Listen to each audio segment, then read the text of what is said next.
Jadi welcome back to Silent Trader Academy Channel. Ya, masih berjumpa kembali dengan saya, Om Silent di kesempatan morning briefing hari ini untuk tanggal 21 Januari 2022. Sebelumnya apa kabar ya? Semoga dalam keadaan yang sehat-sehat dan tentunya profit selalu. Nah, di awal saya seperti biasa mau coba minta dulu review dari teman-teman sekalian. Apakah backgroundnya sudah oke? Ya, karena saya coba mau tes versi dark mode, dalam tanda kutip yang nggak ada cahaya ya, cuman ada cahaya lampu LED. Apakah lebih bagus kayak gini atau lebih bagus terang? Ya, sebagian teman-teman kan bilang om pakai green screen. Untuk green screen saya lagi coba proses, ya nanti sabar. Jadi kalau green screen kan kayak ketutup ya, jadi di chart pun nggak akan terlalu makan tempat. Nah, lalu yang kedua, apakah posisinya sudah oke atau kegedean, atau masih kegedean atau kekecilan? Nanti bisa coba tolong komen. Ya, jadi kita coba perbaiki biar lebih maksimal lagi, teman-teman bisa lebih cuanable lagi tentunya ya. Lalu nextnya kita akan lanjut tanpa panjang lebar untuk ke pembahasan market ya, dimana market hari ini kembali berhasil mencoba kembali bertahan di atas 6.600. Ini adalah masa-masa yang paling ya dibilang fluktuatif dalam sideways ya, kayak gini. Uji support, uji resist, uji support, uji resist gitu ya. Dan hari ini berhasil meskipun volumenya kecil ya. Jadi yang harus kita concern, volumenya agak mengecil ya. Trennya masih turun volumenya. Ini harus kita perhatikan. Lalu kalau mau kita iseng cek ya, I think masih inflow gitu ya, tentunya di blue chip Arto, Telkom, BRI, BCA, Mandiri dan sebagainya. Bahkan Antam tiba-tiba di buyback lagi ya, kaget juga ya bisa naik 12% gitu kan. Dan intinya ya masih dalam kacamata sideways ya. Cuman yang harus kita perhatikan gitu ya teman-teman ya, yang harus kita perhatikan ya, ini daily cashnya ini agak sedikit mulai breakout ya. Udah lama saya nggak ke website ini ya. Dulu waktu beberapa bulan lalu di bulan Juli Agustus itu parah sekali ya, chartnya naik ke puncak gunung.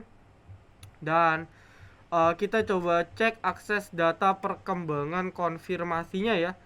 Kita coba dan ya di sini kalau Anda perhatikan dari awal tahun itu naik, walaupun memang kisarannya masih 1.000 ya. Ya mungkin dalam tanda kutip masih cukup kecil.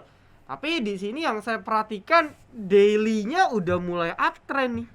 Ya ini kalau kita tarik chart teman-teman ya. Ini kalau kita tarik chart di sini ya. Ini udah breakout ini. Breakout di 1.000 ibaratnya. Jadi kalau kita review, kita flashback di tahun lalu ya, kejadiannya kan juga sama ya. Di tahun lalu itu perlahan ya, dari sini dia breakout nih, breakout gitu ya.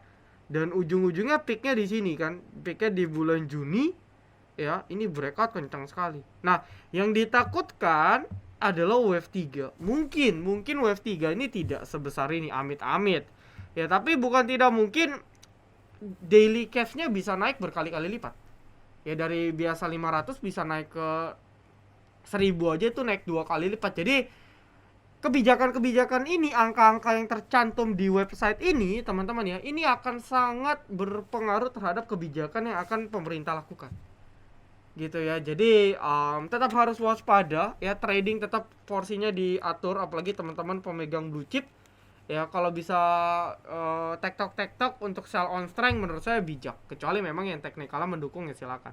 Tapi kalau memang Anda lihat trennya turun ya jangan dipaksa gitu ya. Anda harus benar-benar bijak untuk ya setidaknya memanfaatkan keadaan untuk sell on strength lah ya. Minimal kurangin muatan biar ketika something bad terjadi kita udah siap gitu ya, baik itu dari sisi money management dan juga portofolio kita. Lalu untuk nextnya, no comment untuk market ya. Balik lagi, ini dia lagi mencari arah tujuan sih ya. Saya lebih melihat market lagi mencari arah tujuan gitu ya, lagi mencari arah tujuan ini maunya kemana. Dan kalau saya lihat nih masih labil ya, syukur-syukur bisa bertahan gitu ya di atas 6.600 biar mereka lebih oke lagi. Tapi ya we don't know ya, karena positioningnya masih sideways ya. Banyak hal yang bisa mempengaruhi pergerakan bursa kita. Jadi ya outlooknya masih stuck untuk market. Toh naik atau turun tetap banyak kok emiten-emiten yang bisa kita tradingkan ya. Cuman memang harus butuh filter yang lebih tinggi aja gitu ya. Dan lalu nextnya kita lanjut aja untuk ke requestan trade trade dan profit kita hari ini teman-teman, dimana hari ini kita ada pertama profit MITI. Ini rekom di tanggal 18. Saya belinya menu sore sih sebenarnya, menu sore kita di hari 18 itu hari Selasa ya, di hari Selasa, dan berhasil TP di harusnya kan hari Rabu. Tapi ya besoknya lagi di hari Kamis kita berhasil taking profit. Ya, kita beli dapat di 226 sampai 230. Highest-nya teman-teman kelihat closingnya MITI juga lumayan ya. Highest-nya 250, ya Anda bisa hitung sendirilah. Asumsi beli 230 aja. Ke 250 itu hampir 10%. Jadi ya bisa ditimbang-timbang ya cuannya berapa. Oke, lalu nextnya ini adalah rekom yang tidak resmi, tapi juga profitnya lumayan, cuma lotnya agak tipis.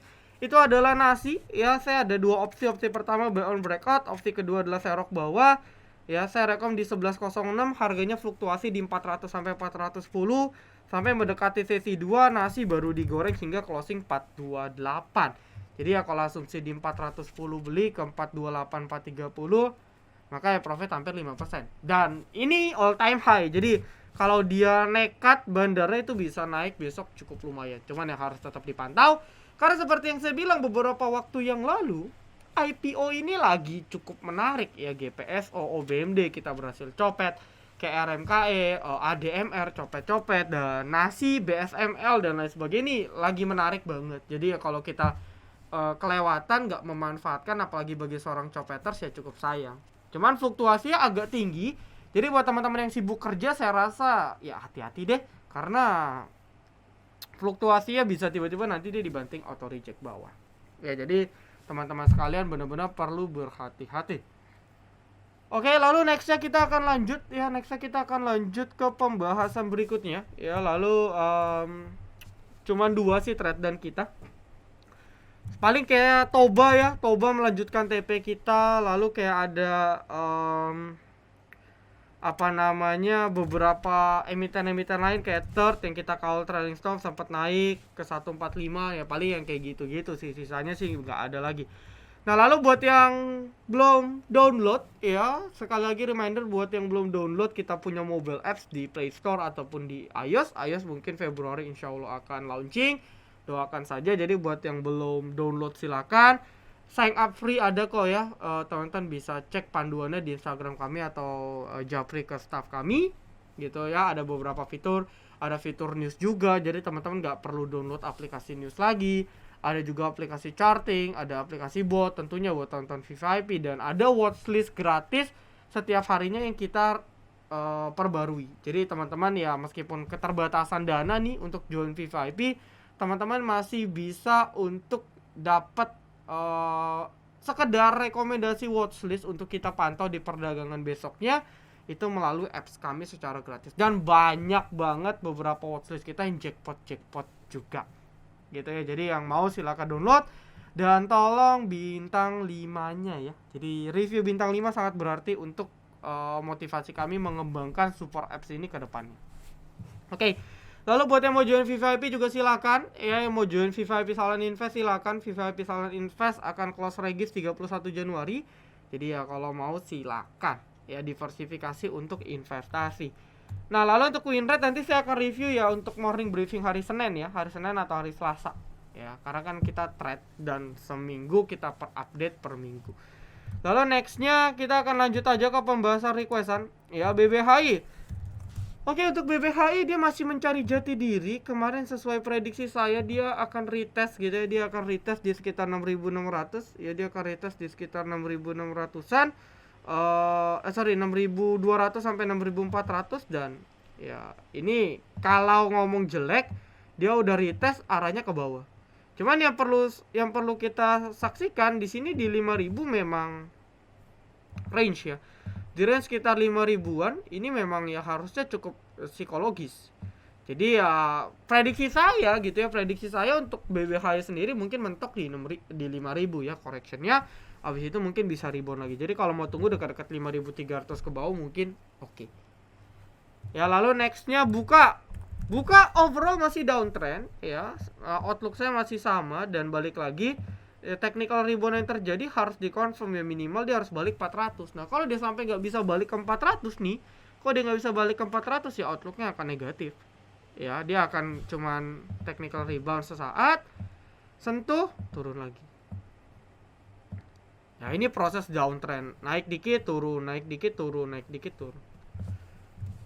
Oke Om, harga rata-rata BBHI berapa? Karena BBHI rek isu, jadi kayaknya kita nggak bisa tebak ya. Karena convert R itu tidak bisa di cover oleh broker summary. Karena definisi dari broker summary ialah mencatat seluruh transaksi dan yang terjadi, entah itu di pasar nego, entah itu di pasar tunai ataupun di pasar reguler. Nah, kalau saya pribadi punya BBHI, saya convert itu tidak termasuk trade dan karena kita tidak transaksi di pasar.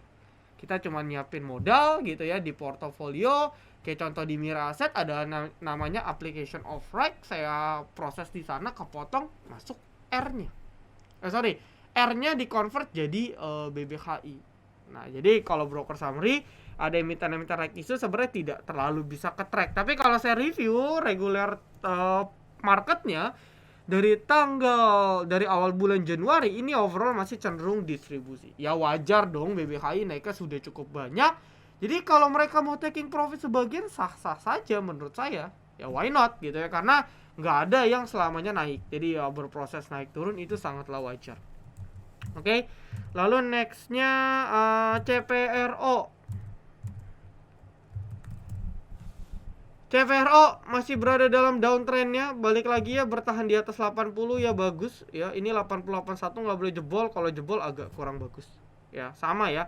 Jadi kalau asumsi dia berhasil bertahan di atas 80, target reboundnya ke 991 gitu ya. Jadi kalau mau dibuat trading plan bisa seperti itu. Lalu nextnya Telkom. Tadi breakout ada akumulasi juga cukup besar, tapi saya pribadi nggak terlalu suka Telkom ya karena lelet juga gitu ya. Jadi ya kalau mau maintain sebenarnya bagus karena berhasil breakout 42 ya. Jadi ya di maintain aja, kalau dia memang benar-benar bisa komitmen di atas 4200 ya why not, kita bisa coba spekulasi buy and hold dengan batas 4200. Nextnya Pegas hari ini technical rebound, cuman yang harus diperhatikan technical rebound ini belum terkonfirmasi. Jadi ini hanyalah sebatas technical rebound sementara, kecuali si Pegas bisa breakout 1350-an. Mungkin itu beda cerita. Nah, seperti yang saya bilang di morning briefing kemarin, Pegas ini kan memang ketahan di support ya. Di support ada di sekitar 1270-an dan ternyata benar dia rebound di sekitar moving average, di sekitar support kuat dan akhirnya dia technical rebound. Jadi kalau ini terjadi besok potensi balik ke bawah lagi. Ya, jadi hari ini cuman technical per sekarang itu baru technical rebound menurut saya. Ya belum ada confirm reversal sama sekali. Jadi ya belum bijak sih kalau mau buy. Kecuali Anda yakin banget oh ini bakal reversal, silakan. Ya, lalu nextnya BGTG. Ya seperti yang saya bilang harus coba dicek recheck. Ya banyak yang kempes beberapa emiten bank. Jadi ya harus benar-benar difilter. Ya bahkan untuk amarnya sendiri kayak bangun ya. Nah amarnya ini bangun. Sayang sih saya nunggu ARB sekali lagi nggak dikasih ternyata. Ya sudah, tadi cuma copet bentar sih di ARB Hunter. Ya tapi masuknya nggak banyak juga. Jadi untuk bank-bank mini kayak BGTG dan sebagainya, ya dia harus tunggu konfirmasi. Paling untuk copet jangka pendek menurut saya masih oke banget gitu ya. Cuman kalau mau untuk nge-swing harus butuh confirm dan kita harus belinya pun di area yang tepat. Karena kalau kita beli di area yang kurang tepat maka agak kurang bagus. Ya untuk BGTG ada support kecil di 240. Ya sebenarnya minimal dia bertahan di atas 220 udah bagus sih. Cuman kalau kita mau beli ya coba aja bisa tunggu di 230 ke bawah ya. Kalau dikasih sih bagus.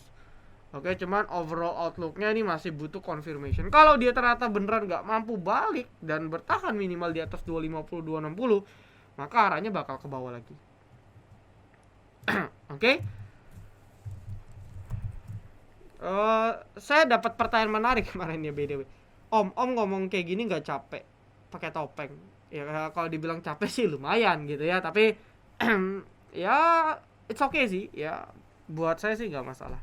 Ya, Anda jangan alasan biar saya buka topeng, ya nggak akan mempan karena mau bagaimanapun saya akan tetap pakai topeng. Untuk GTSI masih bisa coba di maintain ya dengan batas 59. Kalau dia memang komitmen untuk lanjut naik, harusnya dia bisa konsisten ya di atas 59 ya. Lalu nextnya, ikut saham IPO gak? Ikut. Kita ada di VVIP itu ada project namanya project IPO atau kita singkat PIPO. Jadi dari awal kita rekor, alhamdulillah IPO-nya ya lumayan sukses. Cuman paling kayak Mitratel aja ya yang ngestak. Tapi sisanya alhamdulillah aman. Karena kita filter gitu ya, nggak semua IPO kita ikut. Amar besok bisa diperhatikan ya. Untuk TikTok masih bisa. Mungkin minimal target tutup gap di 730. Jadi hati-hati kalau habis tutup gap, kalau nggak kuat bisa TP dulu. Ya karena mungkin after dia breakout kencang dan correction, mungkin mungkin dia akan konsolidasi dulu ya, dia buat base support dulu, maybe di sekitar 700-an, memperkuat supportnya baru lanjut naik lagi kalau memang dia ingin. Oke. MTWI daily-nya sih kurang bagus ya. Daily-nya kurang bagus, cuman ya secara jangka pendek masih bisa di-maintain.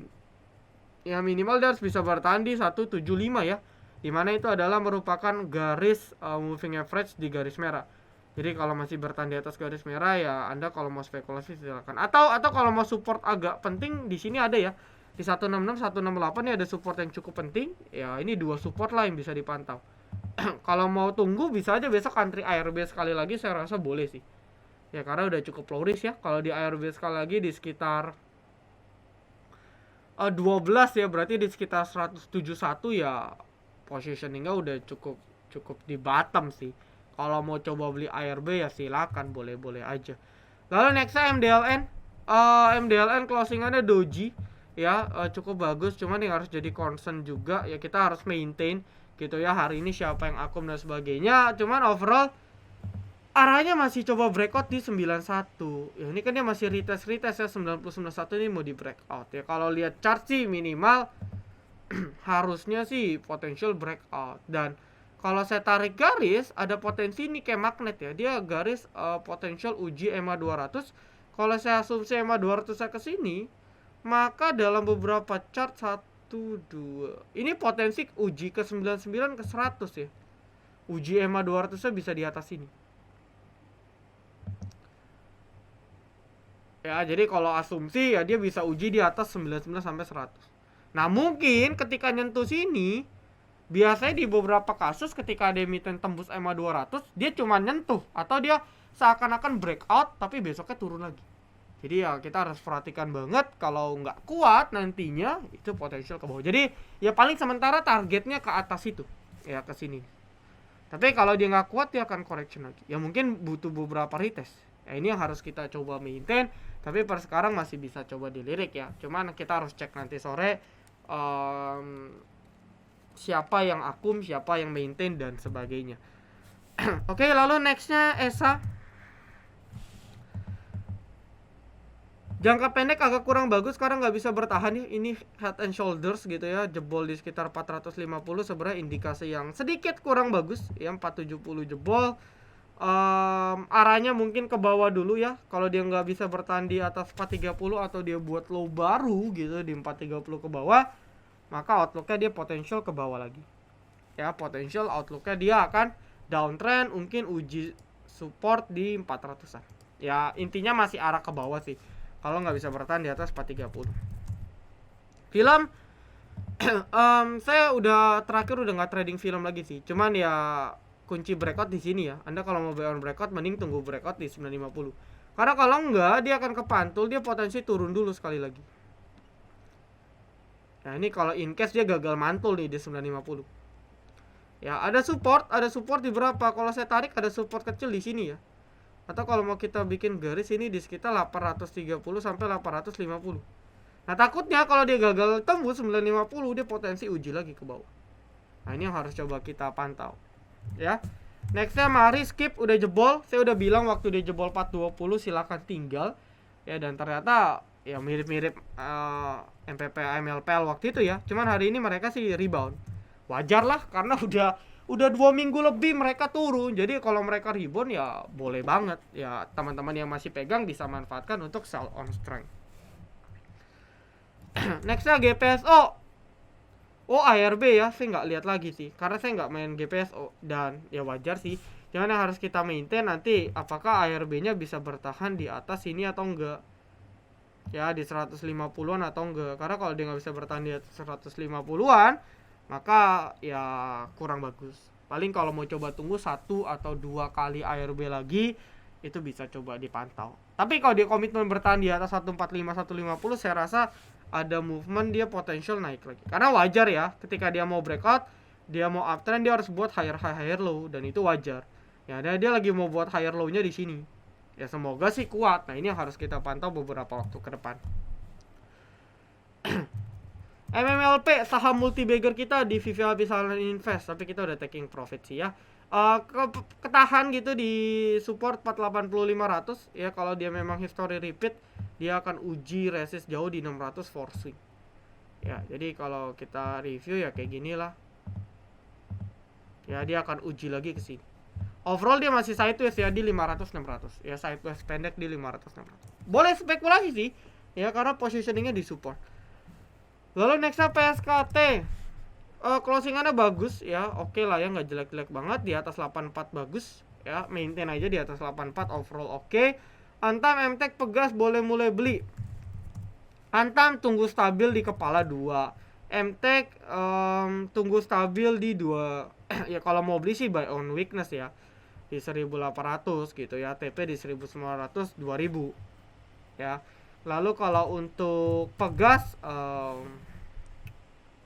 breakout 1350 mungkin bisa lirik gitu ya. Jadi kalau saya pribadi dengan condition market yang ya bisa dibilang masih nggak jelas banget gitu ya, saya lebih suka tunggu confirmation, apalagi di emiten-emiten blue chip ya. Jadi harus diperhatikan juga, jangan oh dia naik dikit kita langsung HK, enggak ya. Karena kalau kita hanya dengan satu candle kita bisa asumsi arahnya ke atas, maka saya bisa bilang ilmu trading teman-teman masih kurang, atau teman-teman masih salah kaprah dengan analisa teknikal. Karena oke, analisa teknikal sebenarnya tidak susah, tapi tidak sesimpel itu juga. Tidak sesimpel kita lihat ada satu candle naik, kita bisa bilang arahnya ke atas. Tidak. Ya, kalau Anda yang memiliki sertifikasi yang diakui di Indonesia ataupun di internasional, nggak ada tuh ngajarin satu candle bisa berimpact ke semua trend, trennya bakal uptrend dan sebagainya. Semua ada indikator, semua ada proses gitu ya. Kalau di FTAC itu diajarin tuh step by stepnya. PSKT di 86 hold ya. WSKT ini hari ini properti konstruksi juga rebound ya, cuman hati-hati rebound jangka pendek aja ya, bisa dimanfaatkan lah per sementara, karena yang review saya ini masih technical rebound aja sih ya, ini masih hanya technical rebound, jadi bisa manfaatin ya. Paling mungkin dia uji di sekitar 600-an. Kalau nggak bisa kuat bertahan di atas 600, maka teman-teman bisa langsung buang dulu, nanti tunggu di bawah serok lagi. DMMX skip, belum ada ini ya, belum ada momentum. Tapi kalau mau buy on weakness bisa di 2350, 2400 ya. Batas stop loss di 2180 ya, 2180 sampai 2200 lah kurang lebih ya, kalau mau. Cuman belum ada momentum sih. Inco bisa naik ke berapa? Nah, Inco juga menarik ya, cuman closingnya agak kurang bagus nih ya, closingnya agak kurang bagus. Takutnya besok koreksi ya. Hari ini sih udah breakout ya, jadi ya cukup bagus. Breakout trend line penting dengan volume. Kalau dia memang komitmen breakout di 5000, maka targetnya jelas di 5500 ya. Ini resisten yang penting banget untuk breakout si Inco nantinya. Jadi kalau dia bisa breakout beneran ya, maka dia akan uji dulu. Pertama mungkin dia akan uji resisten, uji supportnya di sekitar sini ya, di 4748 nih ada support penting juga ya. Dia retest ke sana, kalau bisa sustain di atas 48, nah potensi arah swing ke 5500. Per technical Inco lebih better per sekarang daripada Antam, karena kalau Antam tuh belum confirm, dia baru technical rebound aja. Tapi kalau Inco udah lebih baik meskipun closingannya agak kurang bagus ya. Nanti kita harus cek ini ada bandar gak, kalau ada inflow yang masuk silakan, karena komoditas nikelnya bagus banget ya, lagi bagus banget. Jadi ya mungkin ke trigger dari sana juga. Oke, jadi saya rasa cukup teman-teman ya. Nggak ada lagi requestan, tidak ada rekap saham yang spesial. Ya besok hari Jumat juga tradingnya diatur-atur aja. So saya rasa cukup. Thank you teman-teman semua yang sudah tonton morning briefing ini dari awal sampai akhir. Saya doakan besok perdagangan kita, trading kita lancar, diberikan kelancaran dan tentunya diberikan profit. Saya rasa cukup. Salam Trader Academy, be silent, be patient, be cuan.